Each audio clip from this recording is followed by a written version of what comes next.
So I have this Indian woman that's really outing her community, and we have seen these kind of videos come up here in the past, but I want to rehash this again when she's speaking about how her community has a lot of anti-Black racism, no matter where they at. Let's go ahead and check that out. Hi friends, I hadn't planned on making another video right now, but Indian people are coming for me in my comments.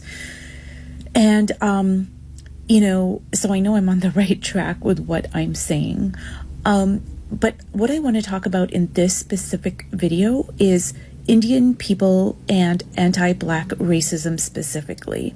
So whether this is within the country of India, or whether this is when Indian people immigrate to any part of the world, whether it be on the African continent, in North America, South America, wherever, Indian people have, and again, I'm not saying every single Indian person, but I'm talking about Indian people generally, our society, our culture, the belief systems that Indian people hold, etc. Indian people are extremely, extremely racist, especially towards Black people.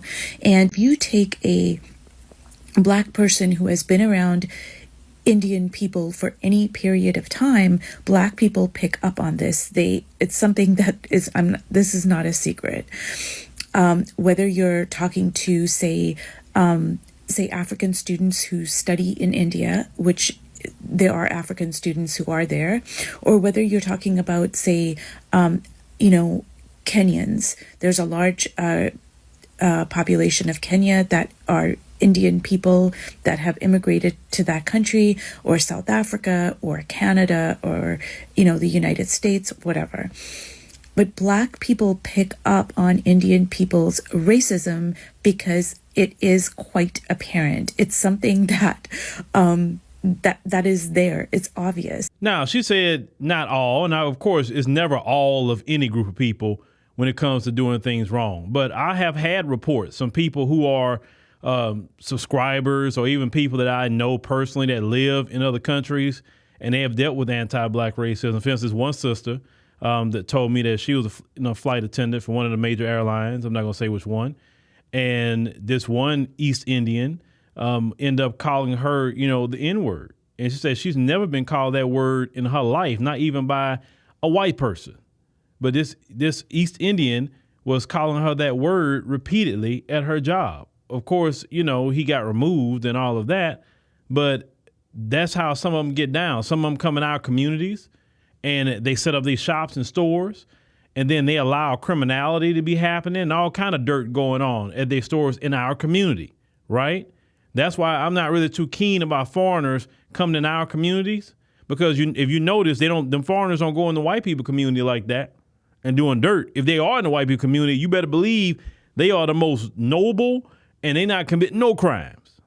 Y'all know what I'm talking about. Because I remember years ago where I had even went to one of their stores, and Brother Derek Muhammad got up on them about how, with the stuff they was allowing to go on at those stores in the Black community. Because they don't care.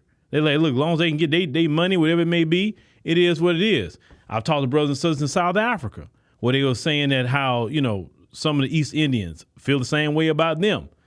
There were videos that were released. Now, I can say this. On the flip side, when I went to South Africa, in Durban in particular, talked to some East Indians, they wouldn't want to stop talking to me. They just kept trying to find everything they could about FBAs, right? So you're going to have different experiences. But with this lady saying, because she's from that community, I don't argue with people when they talk about their community. Even though I may say some of them may not be that way, and that could be true, and she even said the same thing, but when she's saying this about her own community, you better believe it. So how I live life and how I look at things, I know, especially in America, anti-Black racism is what immigrants is going to go to for the most part, because they want to assimilate into white supremacy until they find out they're not really on the team. Like right now, they're starting to find out they're not on the team. With Trump and them with these mass deportations, right? Now they want to say, hey, FBAs, hey, we got melanin too. Hey, we got some African DNA somewhere. We could be brothers. No, we not. Don't start that, because the time to be brothers was before the mass deportations.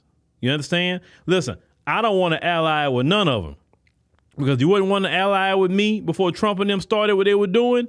Well, don't try to ally with me now. I'm a firm believer in that. Keep that same energy you had before Trump got in there.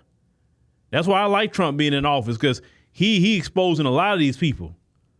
But a lot of us know this, what this woman was talking about, but I like to reiterate things like this so my people could wake up. Now, it's not to say that we focus our time and energy on if an East Indian has anti-black racism. No. What we're saying is, let's focus on FBAs. Let's focus on our community. Let's focus on our children. Let's focus on building our institutions. Let's focus on building our businesses. Let's focus on, building neighborhoods. Let's get back to cities, running a city, right? If we have a city, that's why people like Tiffany Hinyard was dumb, because that city is 80% black. That's basically a black city. You're supposed to run that city like it's the most greatest thing on the planet Earth, and call more black people, say, hey, this is a black city. Come on over here. This is your sanctuary right here. You understand what I'm saying? That's what we should be doing. That's what we should be focusing on. Because these other groups look out for themselves. They're not trying to ally with us. They're not trying to work with us. We need to work with ourselves. And that's what I love about what brothers and sisters are talking about with FBA, is because they're saying we need to work with ourselves. Because for too long, we ain't been trying to do that. We've been trying to ally with everybody else. And then in the end, you find out nobody liked our behinds. So, hey, the truth eventually come out, right? So shout out to this lady, though. Shout out to her for putting this truth out there. I'm not upset with her. I look at her as somebody that's cool. Listen, I ally with anybody that want to ally with me, but it's going to be on an individual level. It's not going to be on a group level. I always tell people that. Ally with individuals, not groups, because the groups, they don't feel like this woman in this video.